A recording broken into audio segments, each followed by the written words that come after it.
पेशकश में आप सभी का स्वागत है। मैं हूं स्वाति रायना। आज की पीढ़ी निवेश के मामले में काफी स्मार्ट है। यंग निवेशक स्टॉक्स, म्यूचुअल फंड में निवेश की काफी समझ रखते हैं और टेक्नोलॉजी की मदद से खुद से निवेश भी करना पसंद करते हैं। आज हम बताएंगे आपको जेन नेक्स्ट कैसे बना सकते हैं लॉन्ग टर्म में वेल्थ, और इसी पर चर्चा करने के लिए हमारे साथ दो खास एक्सपर्ट्स हैं। रूंगटा सिक्योरिटीज के हर्षवर्धन रूंगटा और कंप्लीट सर्कल वेल्थ के सीईओ क्षितिज महाजन।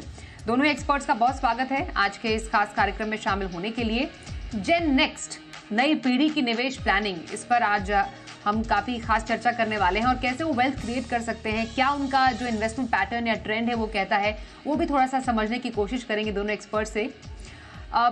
सबसे पहले जानना जरूरी है कि हम जो जेन नेक्स्ट कह रहे हैं उनका जो इन्वेस्टमेंट पैटर्न या उनका बिहेवियर है वो कैसा है। क्षितिज, मैं आपसे अगर पहले समझूं, हम कहते हैं जेन नेक्स्ट, हम उसमें जेन जी भी शामिल कर लेते हैं, उसमें मिलेनियल्स भी शामिल कर लेते हैं।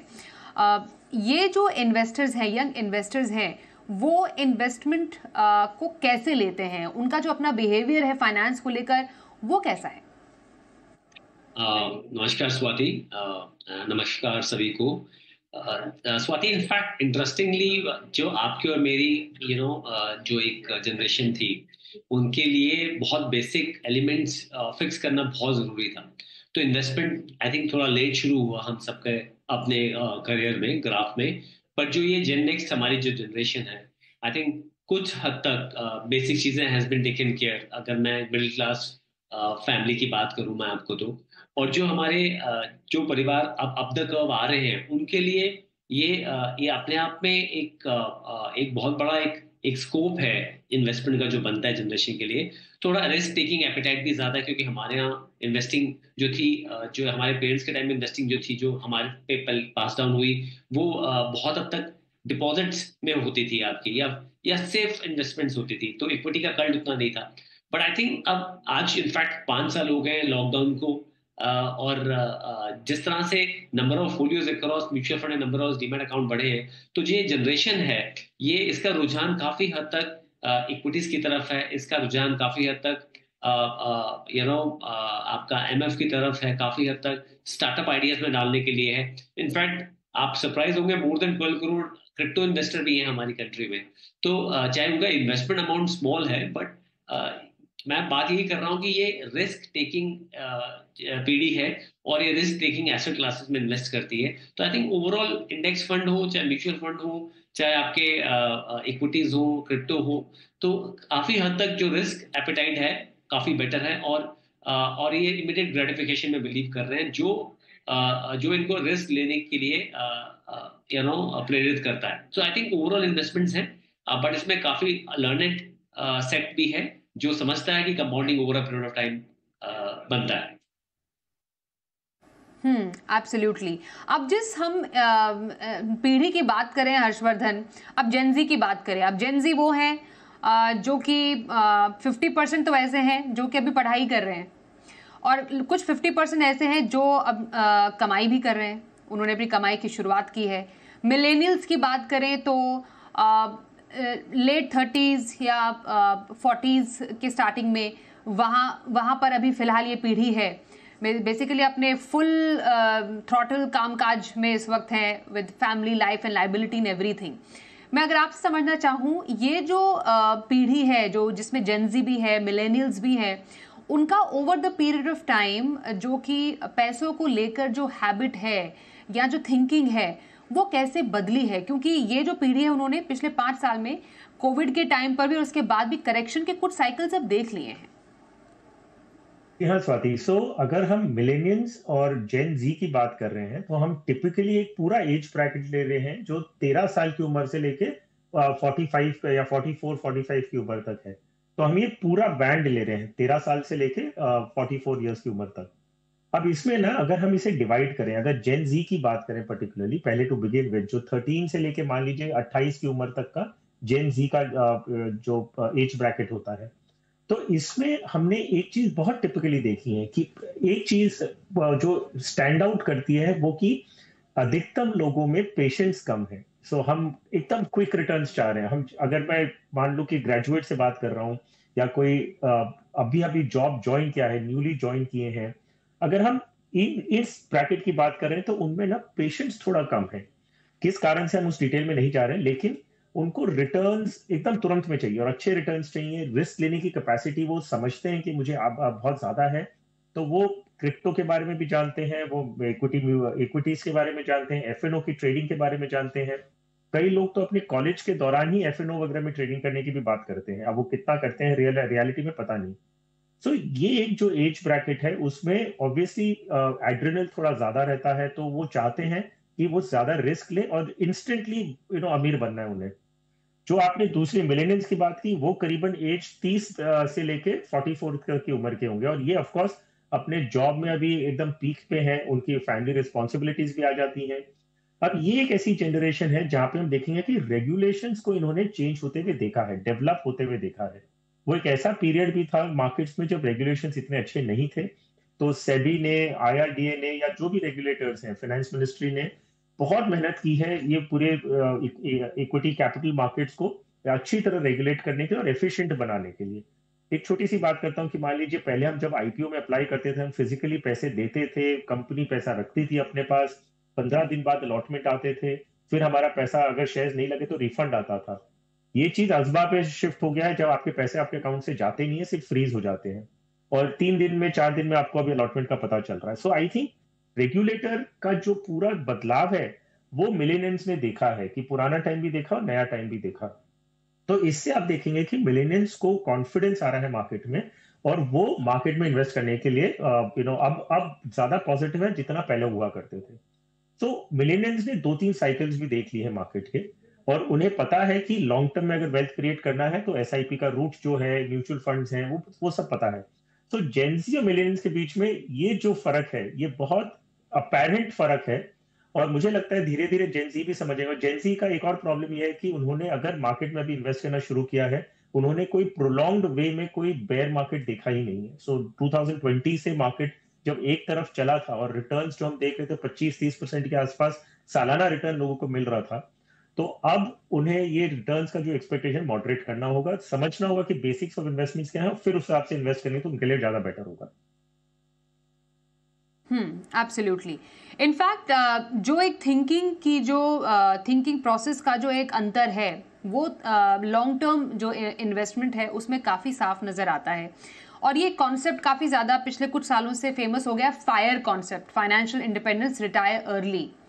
अभी जो फायर कॉन्सेप्ट है क्षितिज, क्या आपको लगता है मिलेनियल्स में थोड़ा अर्ली रिटायरमेंट का जो ट्रेंड है वो ज़्यादा उठ रहा है? क्योंकि शायद ये वो पीढ़ी है, उनको लग रहा है कि हमने बहुत काम कर लिया, या तो हम पहले जल्दी रिटायर होना चाहते हैं, उसके बाद ज़्यादा एंजॉय लेटर करना चाहते हैं, एज कम्पेयर टू जेन जी, जिनमें शायद लिटरली जो जिसको हम फायर या आग कहते हैं वो ऑलरेडी ज़्यादा है। वो चाहते हैं कि जितना लंबा रहे उतना हम इन्वेस्ट करें, थोड़ा जल्दी वो इन्वेस्ट करते हैं। क्या ये सही है? थोड़ा अगर आप इस कॉन्सेप्ट को क्लियर करना चाहें। Very very beautifully put Swati, जो आपने आग और फायर का जो आपने डिस्क्रिप्शन दिया है, and let me be honest with you, yes, then too much extent, as मैं आपको एक एग्जांपल देता हूँ। जैसे हम as a country we are around $2,800 per capita GDP, China is around $13,500। मतलब हम लोगों ने पैसा ऑफ लेट, अगर आप देखें, जो एक सेट पीढ़ी ने जो पैसा देखा है वो पिछले 7-8 साल में बनते देखा है। सो अभी आप देखेंगे दैट इवेंचुअली एवरीबॉडी वांट कि अपनी लाइफस्टाइल को बेटर करे। तो जेनजी वो जनरेशन है जो चाहेगी कि वो जब तक हो सकता है अच्छा काम करे, अच्छी एक लाइफस्टाइल अपनी बेटर करे और आगे बढ़े, और चीज़ों को अपने रिटायरमेंट प्लानिंग के हिसाब से चीज़ें बेटर अपने लिए प्लान करें। So I agree with you 100% echo that. या मिलेनियल्स, बिकॉज उनकी बहुत सारी बेसिक चीज़ें हैव बीन टेकन केयर, तो इसलिए उनके पास वो प्रेशर नहीं है कि भाई हाँ, घर गाड़ी तो बेसिकली वो तो बेसिक नीड्स है जो पेरेंट्स पूरी कर ही रहे हैं। बट येस, मैं ये समझ रहा हूँ कि that millennials are looking at, मैं ये नहीं बोलूंगा कि सारे के सारे अर्ली 40 रिटायरमेंट की बात करते हैं, बट वो उसके बाद कुछ ऐसा करना चाहता है जहाँ जिसके ऊपर उनकी डिपेंडेंसी नहीं हो। बेसिकली वो फाइनेंशियल इंडिपेंडेंट होने की ज्यादा सोचते हैं कि जल्दी से जल्दी हम फाइनेंशियली इंडिपेंडेंट हो, और बाकी जो हम करना चाहते हैं लाइफ में, एक्सपीरियंशियल लाइफ जीना चाहते हैं। ठीक है, कोई हार्ड एसेट में जो मिलेनियल्स हैं वो इन्वेस्ट नहीं करना चाहते हैं, चाहे वो गाड़ी है, चाहे वो घर है, चाहे वो कोई और एसेट बाय कर रहे हो, वो एक्सपीरियंशियल लाइफ ज्यादा चाहते हैं। But at the same time मैंने देखा काफी यंगस्टर जो हैं जिनके पास थोड़ा पैसा बाय वर्च्यू ऑफ ऑफलोडिंग, कुछ उन्होंने कंपनी का स्टेक बेचा है, कुछ आया भी है, तो वो स्टार्टअप्स में ही लगा रहे हैं वापस पैसा। तो बियॉन्ड अ पॉइंट आप कितना एक्सपीरियंस ले लेंगे? मतलब मैं अगर अपनी बात ढूंढूं तो मुझे लगता है कि रिटायर होके कितना टाइम तक आप बिना काम के एक लाइफ जी सकते हैं। बट ठीक है, हर किसी का अपना थॉट प्रोसेस है, मैं वो क्वेश्चन नहीं करूंगा। बट यस, ये बहुत क्लियर का डिफरेंस है जो अभी देखने को मिल रहा है। पर मुझे ये ज्यादा लंबे समय तक ये सस्टेन होता दिखता नहीं है कि that this this has any very long you know in terms of कि कोई सस्टेनेबिलिटी रहे कि दैट हर बंदा सोचे कि मैं इस तरह से लाइफ आगे जीऊं। बिकॉज आप वो रिटायर तो हो जाएंगे, पर इवेंचुअली कुछ ना कुछ कर रहे होंगे, चाहे स्टार्टअप आइडिया में होंगे, कॉलेज में लेक्चर्स ले रहे होंगे। But I am sure, I think हर किसी का अपना वे ऑफ थिंकिंग है, and I respect that. Okay, अब ज़रूरी है कि जब लॉन्ग टर्म वेल्थ क्रिएशन की हम बात कर रहे हैं, नई पीढ़ी, हम जो एक मैच्योर इन्वेस्टर्स हैं जो पिछले 20, 25, 30 सालों से बाजार में रह चुके हैं और दौलत कमाई है, वेल्थ कमाई है, उनके जैसे ही जो नई पीढ़ी है वो लॉन्ग टर्म तक बाजार में वेल्थ कमाए। मैं हर्ष आपसे जानना चाहती हूँ, जो ये न्यू जनरेशन है, नई पीढ़ी है, वो कहाँ इन्वेस्ट करे? जैसा आपने कहा कि जो जेनजी है ऑलरेडी एफएनओ में काफ़ी ज़्यादा इंटरेस्ट है उनका, बिटकॉइन को लेकर थोड़ा स्पेकुलेटिव इन्वेस्टमेंट या ज़्यादा हाई रिस्क टेकिंग वो होते हैं, ज़्यादा रिटर्न मिल जाए ऐसे इन्वेस्टमेंट ऑप्शन ज़्यादा उनको पसंद आते हैं, रास आते हैं। क्या आपकी राय रहेगी नई पीढ़ी के लिए इन्वेस्टमेंट की? तो स्वाति देखिए, नई पीढ़ी के लिए ना ये समझना जरूरी है कि क्या सही है और क्या गलत है। अगर वो अंतर भी ये समझ जाए ना तो उनके लिए बहुत बढ़िया है। क्योंकि मैं बता रहा हूँ आज की तारीख में पीयर प्रेशर इतना है कि मान लीजिए एक कॉलेज स्टूडेंट से मैं बात कर रहा था, वो कह रहे हैं कि उनके दोस्त जो हैं उन्होंने एफएनओ में ऑलरेडी 5-6 लाख रुपया कमा लिया है और वो ट्रेडिंग करते हैं वगैरह। तो इन्हें वो फोमो हो रहा था कि भाई मैं क्यों नहीं कर पा रहा हूँ, मुझे भी करना है, तुरंत में 5 लाख रुपए बन जाते हैं। तो हमने कहा कि भाई एक बार जाके सीरियसली पूछो और देखो कि बने कि नहीं 5 लाख। हो सकता है शो ऑफ करने के लिए आपको बता रहा हूँ कि मैं एफएनओ में इतना कमा लिया वगैरह वगैरह। तो जब एक्चुअल डिटेल में गए तो उन्होंने पैसे कमाए नहीं थे, वो एक्चुअल लॉस में थे। बस वो सिर्फ अपने फ्रेंड्स के बीच में शो ऑफ करने के लिए कह दिया कि उन्होंने मैं 5 लाख रुपया कमा लिया, और बाकी सब जो उनको सुन रहे थे उन्हें लग रहा था कि भाई हम नहीं कमा पा रहे। सो आई थिंक ये समझ होना कि क्या सही है और क्या गलत, I think that is the first step. अगर आप वो समझ पाएंगे तो आप वेल्थ क्रिएशन की जर्नी पे सही दिशा में निकल चुके हैं। दूसरी बात आपको समझना है, ट्रेडिंग और इन्वेस्टमेंट में बहुत फर्क है। ट्रेडिंग इन्वेस्टमेंट नहीं होती। आप अगर शेयर्स खरीद रहे हैं या म्यूचुअल फंड में इन्वेस्ट कर रहे हैं, बोलते हैं कि 2-3 दिन बाद में बढ़ गया तो निकाल दूंगा, शेयर्स बेच दूंगा, तो ये इन्वेस्टमेंट नहीं है। इन्वेस्टमेंट क्या होता है उसकी परिभाषा अच्छी तरह समझें। और अगर आप लॉन्ग टर्म के लिए वेल्थ क्रिएट करना चाह रहे हैं, तो लॉन्ग टर्म का डेफिनेशन इक्विटी मार्केट में मिनिमम 10 साल है। अगर आप समझ लें कि अगर आप न्यू कमर हैं तो बेटर है कि स्टॉक मार्केट में डायरेक्टली इन्वेस्ट ना करें, म्यूचुअल फंड के जरिए जाएं। स्टॉक मार्केट में आप तभी करें जब आप मार्केट की चाल को समझ सकें, मार्केट के अप्स एंड डाउन्स को समझें। जब आप कोई पर्टिकुलर कंपनी में इन्वेस्ट करें तो उस कंपनी को आप ट्रैक कर सकें। अगर आप में वो क्षमता फिलहाल नहीं है, आप पढ़ रहे होंगे, आप बीएफएम, बैफ ऐसे कोई कोर्सेज आप पढ़ रहे होंगे जिसमें फाइनेंशियल मार्केट्स की पढ़ाई होती है, लेकिन एक पढ़ाई होती है और एक होता है प्रैक्टिकल एक्सपीरियंस। तो जब तक आपको प्रैक्टिकल एक्सपीरियंस नहीं आता, आप अपने पैसे या तो बड़े पैसे कम से कम ना लगाएं। तो आप ये समझिए कि मार्केट में मिनिमम 10 ईयर्स के लिए करना है। अगर आप न्यू कमर हैं तो एसआईपी के जरिए करें, ताकि आपको हर लेवल पे आप इन्वेस्ट करते रहेंगे। आप अगर न्यू कमर हैं तो म्यूचुअल फंड के जरिए जाइए, डायरेक्ट इक्विटी को अवॉइड करें। और 10 साल तक अगर आप मिनिमम इन्वेस्ट करते हैं तब जाके वेल्थ क्रिएशन की जर्नी शुरू होती है। 10 ईयर्स के बाद में एक्चुअल 10 वेल्थ क्रिएशन की जर्नी आपकी शुरू होगी। तब तक आप एवरेजिंग करते रहेंगे। तो ये जो बेसिक फंडामेंटल्स अगर आप समझ जाएंगे तो आप सही दिशा में निकल जाएंगे। यही चीज अगर आप एक अनरेगुलेटेड मार्केट में, आप मान लीजिए क्रिप्टोज में जाते हैं, आप कोई ऐसे कोई मार्केट्स में जाते हैं जो अनरेगुलेटेड है, तो हो सकता है आपको फिलहाल कोई सक्सेस मिल भी जाए। शॉर्ट टर्म में हो सकता है एक आध कोई ट्रेड में आपको सक्सेस मिल जाए, लेकिन ये ऐसा सिचुएशन होगा कि कभी एक बार अगर कोई नुकसान हुआ तो वो सारी प्रॉफिट्स आपकी लेके जाएगा। सेबी ने अपनी रिपोर्ट में कहा है कि 93% पीपल लूज मनी। जो एफएनओ में ट्रेड करते हैं उसमें से 93% पीपल पैसे गवाते हैं। तो आपको ऐसा कॉन्फिडेंस क्यों आता है कि वही आप 7% में आप ही होंगे जब आप मार्केट में नए आए हैं और आपको लग रहा है कि मैं उसी 7% में होऊंगा जो पैसा बनाऊंगा? तो आई थिंक ये गलत फहमी को ठीक कर लेना, अपनी आपकी रियलिटी को समझना, आई थिंक फर्स्ट स्टेप होगा। कहाँ पैसे लगाएं? शॉर्ट में ये कहूंगा रेगुलेटेड मार्केट्स में लगाएं। सेबी बहुत अच्छा रेगुलेटर है। आप सेबी का जो रेगुलेटेड मार्केट्स है, कैपिटल मार्केट, म्यूचुअल फंड, उसमें इन्वेस्ट करें। क्रिप्टोज वगैरह अवॉइड करें। आरबीआई ने भी खुद कह दिया है कि वो नहीं चाहते, सरकार कहती है कि उसमें इन्वेस्ट ना करो, उनके जो अनफेवरेबल कंडीशंस, टैक्सेशंस लगाई गई हैं। दूसरा आप देखें ग्रीवेंस रिटर्सल मैकेनिज्म क्या है। कभी भी आप कोई प्रोडक्ट में इन्वेस्ट करेंगे, अगर कुछ गलत हो गया तो आप किससे शिकायत करेंगे? उस सेक्टर का रेगुलेटर कौन है? अगर आप इन बेसिक चीजों का ध्यान रखेंगे ना, तो आप सही दिशा में निकल जाएंगे और वेल्थ क्रिएशन की जर्नी आपकी अच्छी चलेगी। एक बात और ध्यान रखिएगा, चाहे कितना भी अच्छा कोई भी प्रोडक्ट लगे, आप एसेट एलोकेशन पे फोकस रखेंगे। आप इक्विटी, डेट, गोल्ड, कमोडिटीज जो है, प्रेशियस मेटल्स हैं, सिल्वर है, उसमें इन्वेस्ट करेंगे। एक एलोकेशन बनाइए कि आपको इक्विटी में भी करना है, डेट में भी करना है और प्रेशियस मेटल्स में भी करना है।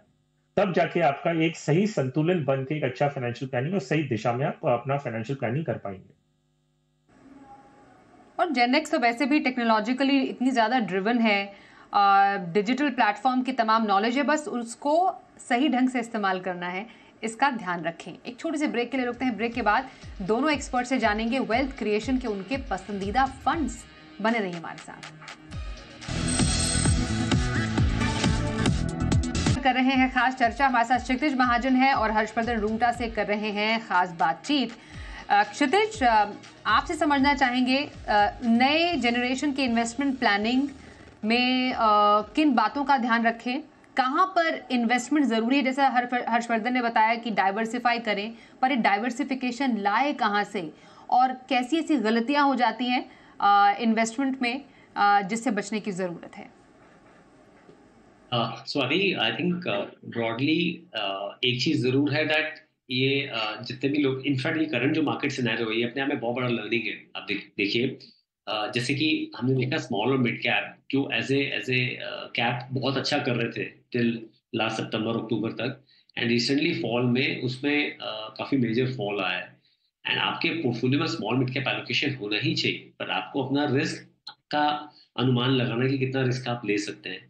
तो आई थिंक एक तो ये है कि आप अक्रॉस कैटेगरीज इन्वेस्ट करें। मान लीजिए अगर आपके पास आप म्यूचुअल फंड पोर्टफोलियो बनाना चाहते हैं तो एक अच्छा कॉम्बिनेशन फ्लेक्सी कैप का, लार्ज कैप का, इंडेक्स फंड का, साथ में मल्टी कैप का, फोकस फंड का, लार्ज एंड मिड कैप का एक अच्छा 5-6 फंड अच्छे ले और उस सब में इन्वेस्ट करें। दूसरा अपना अपना एक सिस्टमैटिक इन्वेस्टमेंट अप्रोच रखें। आप जब भी इन्वेस्ट करने लगे, सबसे पहले जो भी आपके पास, जैसे आपके पास पॉकेट मनी आ रही है या जॉब आ रही है या आप बिजनेस में हैं, आप सबसे पहले अपने इन्वेस्टमेंट पार्ट को निकालें। उसके बाद अपने बेसिक नीड्स को पूरा करें और उसके बाद आप जो भी आपके वांट है उनको पूरा करें। तो ये चीज का ध्यान रखें। तीसरा, कोई भी स्पेकुलेशन में मत पड़े। अभी हर्ष ने बताया और कुछ एफएनओ का बता रहे थे, एंड वो डेटा पॉइंट बहुत जेन्युइन है। सेबी का डिफाइंड डेटा पॉइंट है। 93% लोग पैसा नहीं बनाते हैं। इनफैक्ट मैं बोलूंगा दैट इक्विटी मार्केट में बहुत लोग ये बोलेंगे दैट म्यूचुअल फंड में भी पैसा नहीं बनता, इस स्टॉक्स में पैसा नहीं बनता। हमारे यहाँ 12 ऐसे म्यूचुअल फंड है जिनका नाम मैंने आपके साथ कवर किया हुआ है, हजार से ऊपर है। मतलब लोग 100 बैगर स्टॉक्स की बात करते हैं, हमारे पास 100 बैगर म्यूचुअल फंड आइडियाज है। तो आई थिंक स्पेकुलेटिव और शॉर्ट टर्म मत रहिए। आप अगर आज सही में पैसा बनाना चाहते हैं, कोई भी बिजनेस अगर आपके फादर ने बनाया है या जो लिस्टेड एंटिटी है वो बड़ी इसलिए बनी है बिकॉज उन्होंने समय दिया बिजनेस, तो अपने बिजनेस को थोड़ा समय दीजिए, अपने इन्वेस्टमेंट को समय दीजिए एंड कंपाउंडिंग को प्ले होता देखिए over a period of time. बिल्कुल। तो कुछ गलतियों से बचने की जरूरत है आपको अपने इन्वेस्टमेंट में, ये क्षितिज ने बताया। ऑलराइट क्षितिज, मैं आपके पास फिर से आऊंगी और जानूंगी कि आपके पसंदीदा फंड्स कौन से हैं। हर्ष, आपसे पहले समझें वेल्थ क्रिएशन या फिर वेल्थ जनरेशन के लिए, न्यू जनरेशन के लिए आप कौन से फंड्स बताएंगे? जी हाँ स्वाति, मैं आपको 5 स्कीम्स बता देता हूँ जो इक्विटी साइड में ही है और उसमें एक हाइब्रिड और मल्टी एसेट फंड है। So ABSL Nifty 50 equal weight index fund, ये बेसिकली निफ्टी की जो 50 कंपनियां हैं उनमें इक्वल एलोकेशन करता है। पराग पारेख फ्लेक्सी कैप जो एक फ्लेक्सी कैप कैटेगरी का फंड है और एसेंशियली लार्ज कैप बायस है with an international equity exposure as well. Nippon India multi cap, ये बेसिकली आपको मार्केट के तीनों सेगमेंट्स में एक्सपोजर दे देगा, which is large, mid and small. तो आपको इस मार्केट का पूरा आपको एक्सपोजर आपके पोर्टफोलियो में आ जाएगा। मिड कैप में मैं 2 ऑप्शंस दे रहा हूँ, एक है एक्टिव स्कीम और एक है इंडेक्स फंड। सो जैसे जिनको जैसे सूट करे वो ले सकते हैं। कोटक इमर्जिंग इक्विटी फंड, ये एक एक्टिव मिड कैप फंड है। Motilal Oswal Nifty mid cap 150 index fund, ये बेसिकली मिड कैप में एक इंडेक्स फंड है। और एक White Oak multi asset fund. White Oak multi asset fund basically ये equity, debt, commodities, REITs, InvITs, इन सब में इन्वेस्ट करता है। तो आपका एक as a word says multi asset fund, एक ही स्कीम में आपको मल्टीपल एसेट्स मिल जाएंगी, तो आपका जो एसेट एलोकेशन की हम बात कर रहे थे वो फुलफिल होता है। स्वाति, सिर्फ एक क्विकली एक चीज बताना चाहूंगा, जब भी आप ऐसी कोई भी स्कीम्स में इन्वेस्ट करें जो हम बता रहे हैं, ये तुरंत 1 साल 1.5 साल की स्कीम्स नहीं है। There is no shortcut to wealth creation. इसमें आपको पेशेंस रखना होगा, लंबी अवधि के लिए करना होगा। मिनिमम 10 ईयर्स का जो टाइम होराइजन मैं बता रहा हूँ, ये ध्यान में रख के करेंगे तो वेल्थ क्रिएशन की जर्नी में आप सही मायने में आगे बढ़ेंगे और अपने लिए अपने आप वेल्थ क्रिएट कर पाएंगे। एब्सोल्युटली। क्षितिज, आपको वेल्थ क्रिएशन के लिए कौन से फंड्स पसंद है? स्वाति, आई थिंक एक अच्छा कॉम्बिनेशन आपका फ्लेक्सी कैप फंड का साथ में फोकस फंड का, जिसमें फ्लेक्सी कैप को 2-3 अच्छे नाम हैं आपके, बजाज है, HDFC है। फोकस में आपका कोटक का फोकस है, HDFC का फोकस है, SBI का फोकस है। उनमें से कोई भी पिक एंड चूज आप कर सकते हैं। मिड कैप आप ले सकते हैं, HSBC का है, मेरई का है, और लार्जर मिड कैप कैटेगरी ले सकते हैं आप साथ में। एक आप चाहें तो इसमें मल्टी एसेट फंड ऐड कर सकते हैं, बिकॉज मल्टी एसेट फंड में आपको गोल्ड का भी बेनिफिट मिलेगा, साथ में आपको बॉन्ड यील्ड मूवमेंट जो डाउनवर्ड होंगी उनका बेनिफिट भी मिलेगा। तो तीनों तरफ से आपको बेनिफिट मिलेगा। तो आपका वाइटो का है, ICICI का है, मल्टी एसेट आप देख सकते हैं। तो I think a combination of 4-5 अच्छे फंड्स लेके you can carve out a good portfolio for yourself. Okay, तो ये कुछ डाइवर्सिफाइड फंड्स हैं हमारे दोनों एक्सपर्ट्स की तरफ से, जो जिससे आप वेल्थ क्रिएशन के लिए एक डाइवर्सिफाइड पोर्टफोलियो बना सकते हैं। आखिरी सवाल दोनों एक्सपर्ट से ये होगा, जैसा हम शुरुआत से कहते आ रहे हैं कि न्यू जनरेशन वो इतनी ज़्यादा टेक्नो सैवी है, वो हर चीज़ खुद के दम पर करना पसंद करती है। तो यहाँ पर इस पूरे प्रोसेस में एक फाइनेंशियल एडवाइज़र या फाइनेंशियल सलाहकार का रोल क्या हो जाता है? हर्ष, आपसे शुरुआत करेंगे वेरी ब्रीफली। क्या ये न्यू जनरेशन सलाह लेकर इन्वेस्ट करना पसंद कर रही है या फिर DIY investment is the best strategy? Swati, एक ही एग्जाम्पल से मैं इसका जवाब दूंगा। महाभारत में अर्जुन से बेटर धनुधारी कोई था ही नहीं। ओके, वो अपने आप से भी अगर युद्ध करने जाते तो वो जीत जाते। वो अच्छा काम करते, लेकिन उन्हें भी कृष्णा की जरूरत थी, जो उन्हें गाइड किया था उन्होंने। पैसों का मामला है, आप अगर कोई प्रोफेशनल से हेल्प लेते हैं तो आपका सिर्फ मार्गदर्शन सही तरीके से होगा। आप एग्जीक्यूशन खुद से करें, कोई दिक्कत नहीं है। कोई भी फील्ड में आप अगर प्रोफेशनल की एडवाइस लेते हैं, आप गलत नहीं जाएंगे। और इंडिविजुअल्स पर्सनल फाइनेंस में तो पर्टिकुलरली ऐसा होता है कि cost of making an error, मान लीजिए आपने 5 साल कुछ इन्वेस्ट किया और गलत किया है, वो 5 साल का जो कंपाउंडिंग का बेनिफिट है, अगर आपने उसे मिस किया तो बहुत बड़ा प्राइस आप पे करते हैं।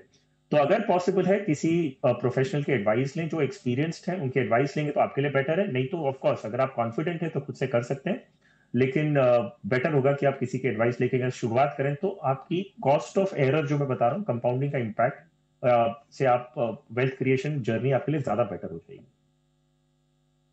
ओके, और क्षितिज, DIY इन्वेस्टमेंट ही सही, अगर उसमें कोई बुराई नहीं, उसके टू डूज क्या होने चाहिए? अगर मैं कुछ 3 आपसे समझूं तो कैसे स्मार्टली करें खुद से invest? I think research level 2 level 3 पे जाके करें। जो भी आप पोर्टफोलियोज में इन्वेस्ट कर रहे हैं, उनके पास्ट परफॉर्मेंस को सिर्फ ना देखते हुए उनके फ्यूचरिस्टिक अप्रोच फंड की क्या है, कौन से सेक्टर्स हैं, कौन से टॉप होल्डिंग्स हैं, आज जो इन्वेस्टमेंट स्टाइल है इन लाइन विद आज के प्रेजेंट सिनेरियो में। जैसे आज आप देखिए ग्रोथ और क्वालिटी स्टॉक्स ज्यादा अच्छा करेंगे, तो उस हिसाब से आप जरूर जाएं, सिर्फ परफॉर्मेंस मत देखें। दूसरा,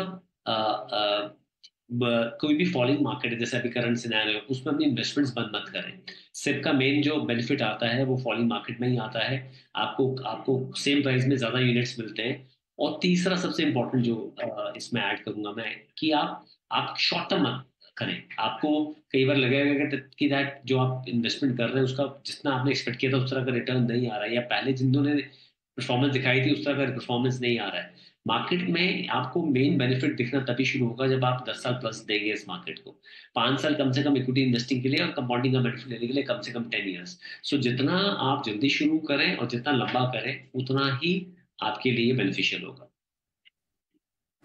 बिल्कुल, तो ये रहे कुछ नई पीढ़ी के लिए निवेश के नुस्खे और वेल्थ जनरेशन के लिए आपको क्या कुछ करना है, ये हमने समझा दोनों ही एक्सपर्ट से। धन्यवाद करेंगे हर्षवर्धन, और साथ ही क्षितिज भी आपके साथ हमारे साथ आज कार्यक्रम में शामिल होने के लिए। एक ब्रेक का भी वक्त हो गया है, देखते रहिए जी बिजनेस।